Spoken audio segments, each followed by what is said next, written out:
শেষ নাই তো আমাদের মুখো মায়া নবী আবার সাহাবা কিরামুল্লাহ বলেন ইয়া রাসূলুল্লাহ যদি আপনারে হাউজে কাউসারের ডালো গিয়া পাই না তাহলে খানো গিয়া খুঁজাইতাম কোন জায়গা খুঁজাইতাম বিরোধা সাহাবা কিরামুল্লাহ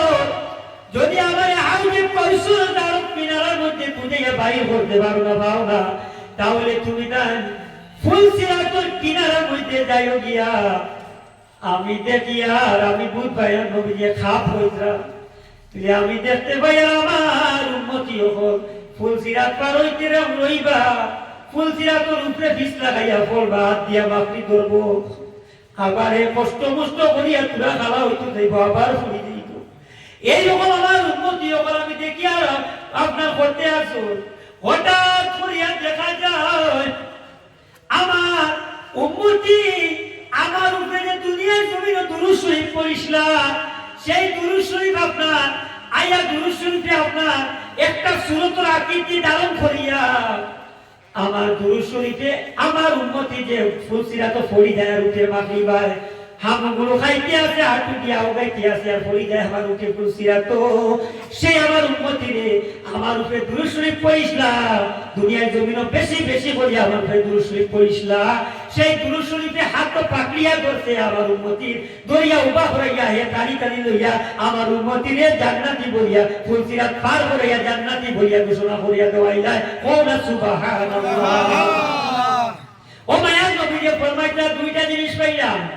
একটা জিনিস পাইলাম মায়ার নবীরে পাইতাম কোন জায়গা দিয়ে হাউজে কৌশল কারণ না পাইলে কোন জায়গা ফুলসিরাত উম্মতের দরদি নবীজি ফুলসিরাত তো ভালো থাকবা যদি এখানে না পাই হাউজে কৌশল না পাই এর যে আরেকটা জিনিস ফজিলত কইলাম দুরূদ শরীফ বেশি বেশি পড়নেওয়ালা বানো কাল কিয়ামতের দিন আপনার ফুলসিরাত পার হয়ে যাইবা কোনো অসুবিধা হইতো না কারণ একটা হাদিস শরীফ আমি আবার আরেকটা হাদিস শুনাইয়া মায়ার নবী যে ফরমায় যাইমিনু মাজালিসাকুম বিসসালাতি আলাইয়া ফা ইন্না সালাতাকুম নূরুল লাকুম ইয়াওমাল কিয়ামা ও পৃথিবীবাসী আমার উম্মতি হল জানা রাখো যখন তুমি তার কোন একটা নেক মাহফিল দারুল কুরআন মাদ্রাসা তো কিংবা কোন মসজিদ মাদ্রাসা মসজিদ ও গাঁও দেশ কোন মাহফিল ও মাঠো কোন নেক মাহফিল যদি আরম্ভ করো শুভারম্ভ করো শুরু করো সেই মাহফিলের প্রথমে আমি মুহাম্মদুর রাসূলুল্লাহর উপরে দুরূদ শরীফ পড়িয়া মাহফিলে শুরু করিও কিতাব লাগি যাইয়েনো সাজাইও মাজালিসাকুম তোমাদের মজলিস করে বিসসালাতি দুরূদ শরীফ দিয়া আলাইয়া আমার উপরে বয়ান দিয়ে ফরমাইতা কিতাব লাগি ফাইন্না সালাতাকুম কেননা তোমাদের দুরূদ শরীফ পড়া নূরুল লাকুম ইয়াউমাল কিয়ামা কাল কিয়ামতের দিন তোমাদের লাগি অন্ধকার কিয়ামতের দিন অন্ধকার ফুলসিরাত পার হইতে সময় এই আমার উপরে দুরূদ শরীফ পড়া তোমাদের লাগি নূর হইয়া দাঁড়াইব কইনা সুবহানাল্লাহ হাউজে কও ফুলসিরাত ও ইয়া রাসূলুল্লাহ গো যদি আপনারা ফুলসিরাত কাটুর মধ্যে পাই না তাহলে কোন জায়গার মধ্যে আপনারা পাইবো মায়ার নবী যে ফরমায় যদি ফুলসিরাতের ঘাটের মধ্যে আমারে পাও না তাহলে তোমরা মিজানুল ফাল্লার দারখানো যাইও গিয়া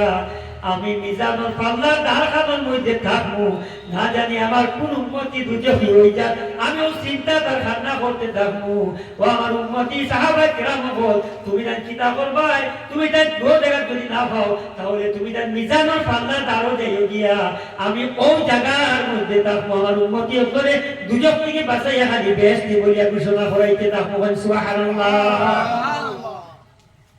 আরেকটা জিনিস ওই শরীফ মনে হইছে আমাদের আদি পিতা নবী আদম আলাইহিস সালাম কিয়ামতের দিন যখন দেখবা আল্লাহ পাক রব্বুল আলামিনের ফেরেশতা আসলে বন্দা করে আপনার বেহেশতি ফেরেশতা আসলে বেহেশতের মধ্যে আপনার বন্দা হল লইয়া যাইতরা আর দুজকে বন্দা করে জঞ্জির লাগাইয়া গুয়া জঞ্জির লাগাইয়া আপনার টানি টানি আপনার মঙ্গল লাগাই টানি টানি আপনার কিতাব হতরা দুজক নিয়ে লইয়া যাইতরা হঠাৎ করিয়া দেখা যাইব নবী আদম আলাইহিস সালাম দেখবা নবী মুহাম্মদুর রাসূলুল্লাহ সাল্লাল্লাহু আলাইহি ওয়া সাল্লাম এর উম্মতিরে দুজক লইয়া যাইতরা গিয়া আদম আলাইহিস সালামে ডাকিবার হইবা ইয়া আবাল বাশার ইয়া মুহাম্মদ হইয়া ইয়া আবাল বাশার ডাকিবা यानी আদম আলাইহিস সালামে ডাকিবা ইয়া আহমদ ইয়া আহমদ ইয়া মুহাম্মদ ও আখির জবানার নবীনা মুহাম্মদুর রাসূলুল্লাহ গো কোন জায়গার মধ্যে বয়ে রাখিতে রইবা আমরা নবীকে ডাক দিবা জবাব দিবা লাব্বাইক ইয়া আবাল বশর ও আদম ইসলাম লাব্বাইক লাব্বাইক ইয়া আবাল বশর লাব্বাইক কোন কারণে ডাকিছো ও দেখো না ও তো ও ভাই দিছাও না ও ভাই দিছরা চাও না তোমার উম্মতিরে ফরিস্তা হবে জঞ্জুর লাগাইয়া দুজোর মধ্যে টানিয়া দিতে ওদি শরীর তো কোনো কিস লাগাই মায়ার নবীজি তখন দেখবা মায়ার নবীজি ফরমাইবা হে সাহেব ফরিস্তা হল রুকো তাকিয়ে যাও রুকো রুকো ফরিস্তাকে রিপ্লাই দিবা উত্তর দিবা ও আল্লাহর বান্দা কে আপনার চিনি না জানি না তবে আমরা আল্লাহ পাক রব্বুল আলামিনের হুকুমের বাইরে কখনো আমরা চলি না আল্লাহর আদেশে অমান্য করি না আল্লাহ যেটা আদেশ দেন পালন করি যেটা নিষেধ করেন এটার উপরে রুকিয়ে থাকি আল্লাহর আদেশ উপরে আল্লাহর হুকুমের উপরে এক ইঞ্চিও বাড়ি না বাড়ার কোনো নাম লই না ক্ষমানিরও কোনো নাম লই না আল্লাহর আদেশ হুকুম দুজো হলিয়ে যাইতাম আপনি কে চিন্তা ভরিয়ার নাম ধরে দিলাম আল্লাহ পাক রব্বুল আলামিন ফেরেশতা হলো এই কথা শোনার সঙ্গে সঙ্গে আমরা নবীজি মায়া নবীজি যে নবীজি দুনিয়ায় জমি তো উম্মতি উম্মতি হইয়া খান্দিছই কিয়ামতের দিনও খান্দিতে রইবা এখনো মদিনা শরীফ ফিরিয়া উম্মতি উম্মতি হইয়া খান্দিতরা ও নবীজি বাম হাত দিয়া দাড়ির মধ্যে ওলারা ধরবা ছোট বাচ্চাই তোর লাগা বাম হাত দিয়া দাড়ির মধ্যে ওলা ধরবা ডাইন হাত দিয়া ডাইন হাতের আঙ্গুল দিয়া ইশারা করিয়া আসমানের দিকে আপনার ইশারা করবা আল্লাহর দিকে ইয়ানি আল্লাহর দিকে ইশারা আল্লাহ ফরমাইবা বন্ধু হাবিব নবী গো কোন কারণে আপনি নারাজ হয়ে গেছো ও আমার হাবিব নবী কোন কারণে রে আল্লাহ বাম হাত দিয়া মায়ুস হইয়া নারাজ হইয়া বেজার হইয়া ছোট বাচ্চাইতে দিলা ঠুট ভাঙ্গিয়া খান্দো আপনার মায়ার নবীজি ঠুট ভাঙ্গা অবস্থায় উম্মতের দরদি মায়ার নবীজি আপনার বাম হাত দিয়া দাড়ি মুবারকের মধ্যে ধরিয়া আঙ্গুল দিয়ে ইশারা করিয়া আপনার কিতা করবা আল্লাহ দিকে ইশারা করবা আল্লাহ ফরমাইবা বন্ধু নবী ও আমার হাবিব কোন কারণে আপনি চিন্তিত হয়ে গেলাই আল্লাহ দুনিয়ার জমিনও তাইফর জমিনও গেছি নানি বাড়ি কুটুম বাড়ির দেশ হারাম পাইতাম কুটুম বাড়ির দেশের মানুষে পাথর দিয়ে ইটাইছ পাথর মারছই ঢিল মারছই রক্ত মুবারক আমার শরীর রক্ত ভাইয়া আপনার গেছে ডুবিয়া গেছে তারপরেও সুযোগ দিছেন আমার অপার করছেন পার সিফা বাড়িয়া মারি লাইকা আমি আমার উম্মতি উম্মতি হইয়া আমি আপনার কখনো আমার উম্মতিরে বদুয়া দিছি না এত কষ্ট সহ্য করছি আয় আল্লাহ আমি যখন দুনিয়ার জমিনও দাঁড়াইতে পারতাম না তাই বল জমিনও তাই বাসি হলে আমারে নজন হলে দূরই থেকে কিতা করতাম আইতা আইয়া আমার দো খান্তর মধ্যে দৌড়িয়া আমার উবা হইয়া তারা তুইয়া যাইতা গিয়া এই বললানি দূরই থেকে গিয়া আবার থাকলে এই ঘরা যায় না দূরই হইয়া গিয়া আবার এইটাই তারা উবা হইয়া তুইয়া গিয়া তারপরেও আমি মুহাম্মদুর রাসূলুল্লাহ আমি আমার উম্মতিরে বদুয়া দিছি না ও আল্লাহ আমার উম্মতি আমার সামনে তুই হইয়া যাইতা আল্লাহ পাক রব্বুল আলামিন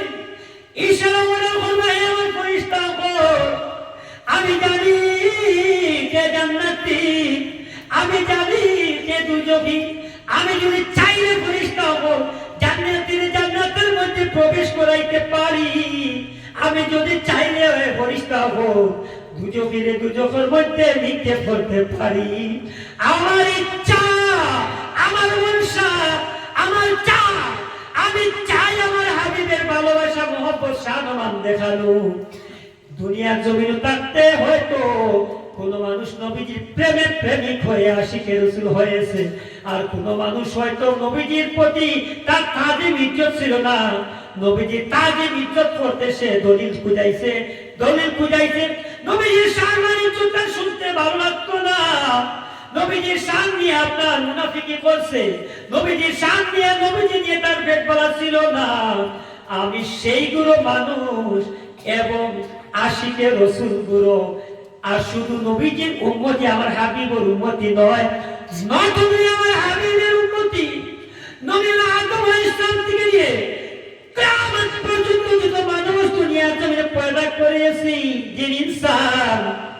সবাইকে হাসের ময়দানে একত্রিত করে আমি সবার সামনে দুনিয়ার জন্য কেউ ইজ্জত করেছে মেরেছে নবীজিকে আপনার তাকে ইজ্জত সম্মান করেছে হয়তো কেউ না করে নাই কিন্তু আমি সবাইকে একত্রিত করে হাসর ময়দান কায়েম করে আমি জান্নাতের দুজখি জানা শুনলেও তারপরেও আমি এই হাসরের ময়দান দেখাইতে চাই হে পৃথিবীবাসী আদম থেকে নিয়ে কিয়ামত পর্যন্ত জিন ইনসানেরা দেখে নাও যে আমার বান্দা আমার হাবিবের উম্মতি গুনাহগার দুজখি বলে সার্টিফিকেট প্রাপ্ত হয়ে গেছে সেই উম্মতিকে আমার হাবিব ইশারা করে আমার হুকুমে আমার হাবিব যা বলবে ফেরেশতা তা করবে তাই আমার হাবিবকে আমি অর্ডার দিলাম আমার আল্লাহর হাবিব আমার মায়ার নবীজি বলবেন আল্লাহ গো ইশারার মাধ্যমে এই আয়াতটি আপনাকে আমি স্মরণ করে এই আয়াতটি বুঝাইতেছি দুনিয়ার জমিনে আমি এত কষ্ট পাওয়ার পরেও আপনি আমাকে ইরশাদ করেছেন হে আমার নবী মায়ার হে আমার প্যারা হাবিব গো তোমার খাতিরে কুল কায়নাত সৃষ্টি করেছি আমি বলি ওয়ালা সাওফা ইউতিকা রাব্বুকা ফাতারদা